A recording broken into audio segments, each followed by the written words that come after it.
Welcome to the second quarter virtual honors assembly. We're slightly behind schedule, so we're coming to you just after the halfway mark in the third quarter. But we do want to honor our second quarter honor roll recipients. We have the board up in front with their photos and names, as well as citizenship awards for K2 and perfect attendance. There's been a lot of things going on in the school over the last couple of months, and I do want to take a moment and recognize some of those great, incredible things. As you know, almost every classroom in the school, well, I know every classroom in the school participated in the Great Kindness Challenge during January and did a great job logging acts of kindness, thinking more about kindness, and making sure that kindness was an everyday part of their lives. And that was amazing. We distributed more than 500 Be Kind bracelets to students who completed the challenge. So that was really awesome. And I encourage everyone to keep thinking about that. I know that both second graders and fourth graders for the last few days and weeks have been working on kindness and things related to that as part of their Tiger Time units. And that's been fantastic. And it's really exciting to either stop in and see some of that work or see the teachers tweeting about the work you're doing, the things you're thinking about, and the ways you're thinking about supporting classmates, either when they're feeling down or when they feel like someone has been teasing them. So I encourage you to keep that work up, continue to be upstanders, which are those who see something happening, comfort someone when they're feeling down, and help people make kind decisions. I also want to congratulate two of our fifth grade students who were recognized recently for excellence.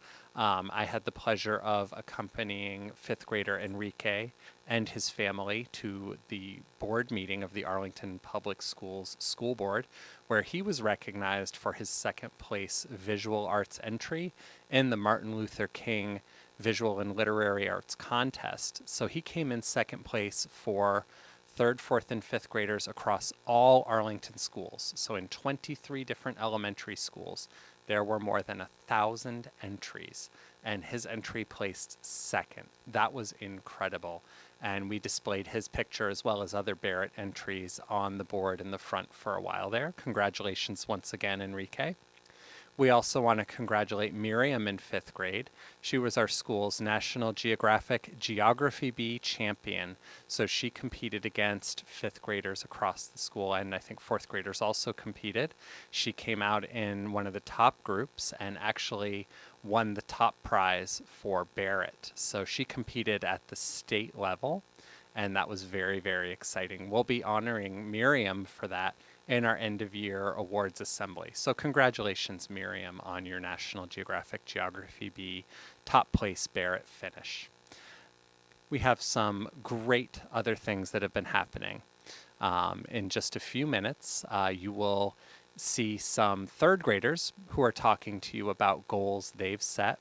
As you all know, we all set goals, we make a plan, we achieve our goals.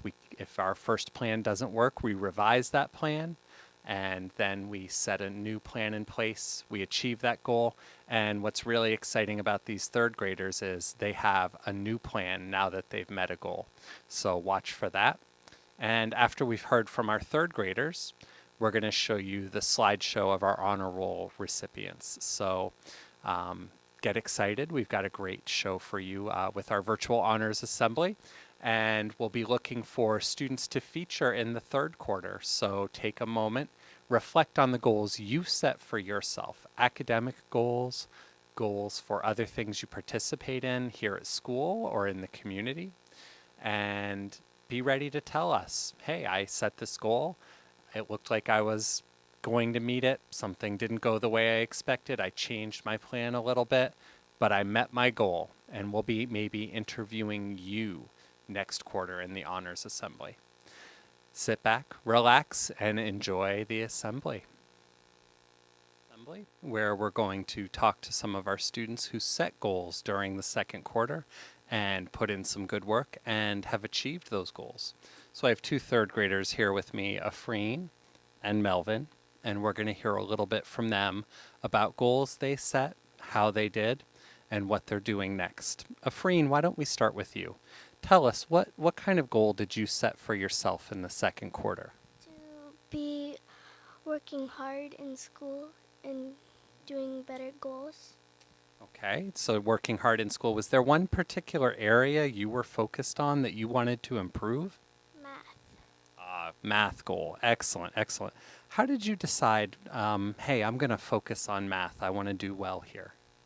Like when the teacher asks us questions, I want to answer them all.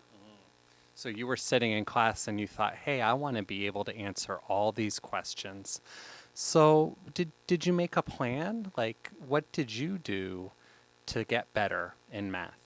Like study really good in school with my parents.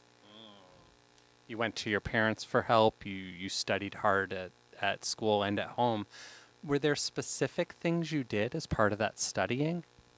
Like doing math questions at home and flashcards. Math questions, doing some extra practice at home, and flashcards because third graders are really doing multiplication and division and really focused on that. So that helped you practice your facts.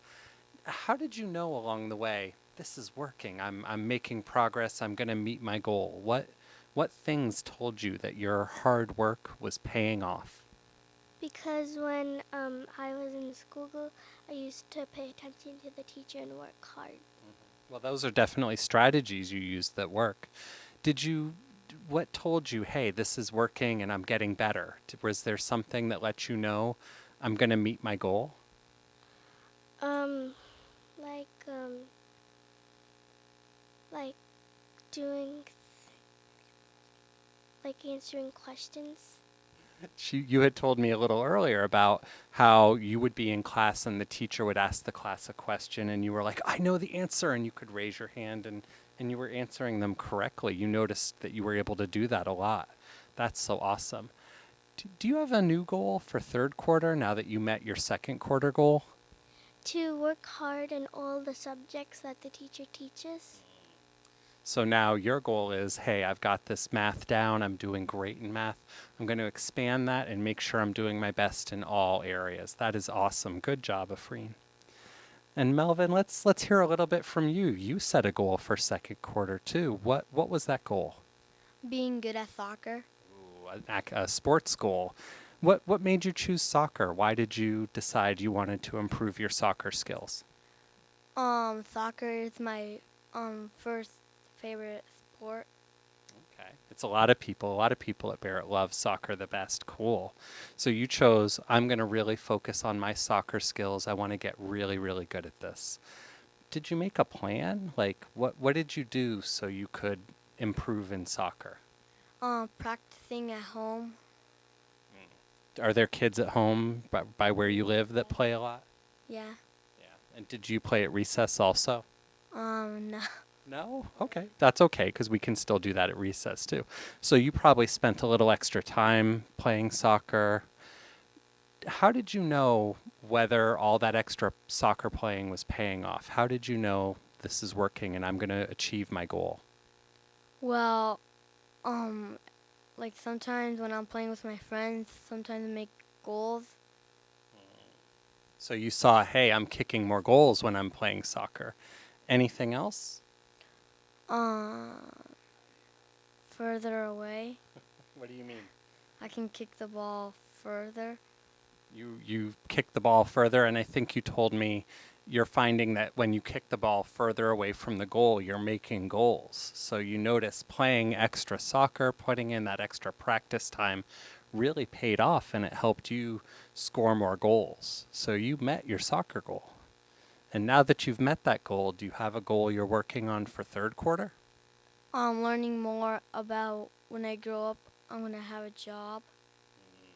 So really you're trying to identify the career path you might be interested in and you're working hard in school to make sure you have all the skills so that you can have that career when you grow up. Nice job. I think these third graders are a great example for us all. They set themselves a goal that was important to them, whether it was their schoolwork or a sport they love. They laid out a plan. I'm going to practice more, whether it's practicing math facts and problems, play soccer a lot more with my friends. And then they looked for ways to say, how do I know if it's working? I know the answers to questions in class. I'm scoring more goals. And that told them I'm meeting my goal. And now that they met their goals, they've set themselves new goals. That's awesome. That's something we should all do every time in school and in life. Great job, guys. Thanks for sharing your stories with us.